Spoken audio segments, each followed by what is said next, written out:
Good morning, Nutrition 200 students. Welcome to the presentation. I'm Wyatt, and today we'll be learning a little bit about fluoride, otherwise known as the mineral for your mouth. I've been interested in fluoride for a while now. When I was just a little guy, my mom had us take these little pills that tasted like candy right before bed.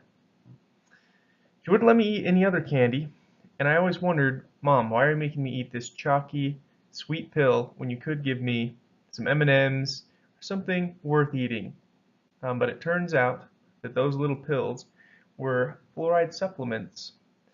And as it turns out, fluoride is great for tooth health.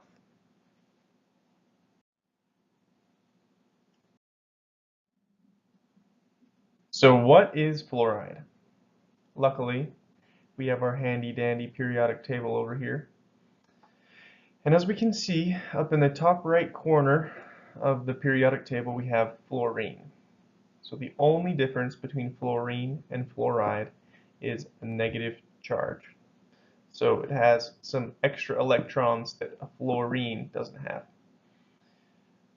Fluoride in the diet, it gets incorporated into teeth and bones, especially for younger children when they're developing and growing, and it helps strengthen their teeth against dental caries. So up here we have a little cartoon. We have bacteria that live naturally in our mouths. Those bacteria, they like to feed on the things that we ate, especially sugars. And what they do is they ferment those sugars into things like lactic acid. And that lactic acid reacts with the materials our tooth is made out of and causes dental caries, otherwise known as cavities or holes in our teeth. And after a period of time, these holes cause a lot of damage. You can have an exposed root and get infections in your teeth and gums and even in your bones, so it can be pretty serious. So this is something we want to prevent. The addition of fluoride to our water hardens your teeth and keeps this from happening. So fluoride is not an essential nutrient, but it has a lot of benefits, and it even has an adequate intake value on our DRI tables, and that is 4 milligrams for adult men and 3 milligrams for adult women. But as I said previously, it's more important for young kids to get fluoride because if they don't, later in life their teeth won't be hard and they won't have the resistance that children that did have fluoride do have. So now that we know a little bit about fluoride and its importance, let's get down to the nitty-gritty. So what fluoride actually does is it replaces this OH group that we normally have in hydroxyapatite with the fluoride. And the reason that this is important is because this fluoride right here, it is more stable at lower pHs. So these bacteria over here, our little friends, they can do their thing, they can ferment sugars, and even so, our tooth will be able to hold up better to those acids that they produce. In some of the research I did, it also mentioned that fluoride has a bacteriostatic effect, and this means that it can help keep in check the number of microbes that actually grow in our mouth, which is kind of interesting. So now that we know why fluoride is important and what it actually does, let's figure out where we can get this all-important non-essential nutrient in our diet. So the most common forms of fluoride come through our drinking water. So in most states in the US, water either has naturally occurring fluoride or cities and communities will add fluoride to their water. In my research, it looked like a majority of the East Coast states and a lot of the South, especially Texas, they had very high amounts of fluoride in their water. Most other US states have a medium amount, And then West Coast states like California, Nevada, Utah, they had very little amounts of fluoride. So if you live in one of these places, don't fret because there are other sources that we can get fluoride from. So up here we have some crabs and some lobster, some really fancy food that I don't care to eat because I'm not much of a seafood man. But it does have fluoride in it. Tea, which we don't drink since we're followers of the word of wisdom because we're very righteous. It also has fluoride, but stay away from it. Non-dietary sources of fluoride come from our toothpaste, mouthwashes, and other tooth care products. So if you live in a state where the water isn't fluoridated, don't fret because you're probably still taken care of.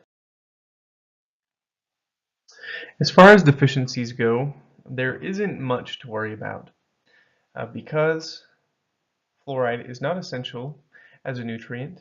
The consequences of not getting enough are that your teeth will be a little bit softer and that you'll have to brush more and floss more and probably visit the dentist. But with proper tooth care and trips to the dentist, you'll probably be just fine without a huge amount of fluoride in your diet. And if you are brushing your teeth, there is fluoride in that toothpaste. So you will have some fluoride in your system. So what happens on the other end of the spectrum? So over here we have some photos of teeth. These are normal teeth. This is with no fluoride or very little fluoride. But over here, this is the beginnings of a condition known as fluorosis. So this happens when too much fluoride has been consumed either through drinking water or tooth care products. And it's pretty mild, but on the bottoms of these teeth, you can probably see this white splotching. That is the characteristic of fluorosis. The higher the concentration gets of fluoride in your diet, the more serious it gets, and it's a little bit ugly. So this is moderate fluorosis, and when it's really serious, in a severe case, we have this pitting, this discoloration.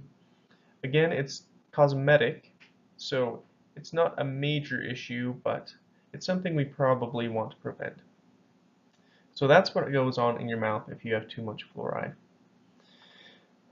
The other consequences of too much fluoride are more brittle bones, and in very rare cases, death. So if you decide that a minty tube of toothpaste sounds excellent as a dessert, refrain, because the amount of fluoride in that toothpaste can be very toxic and can even lead to death in very rare instances.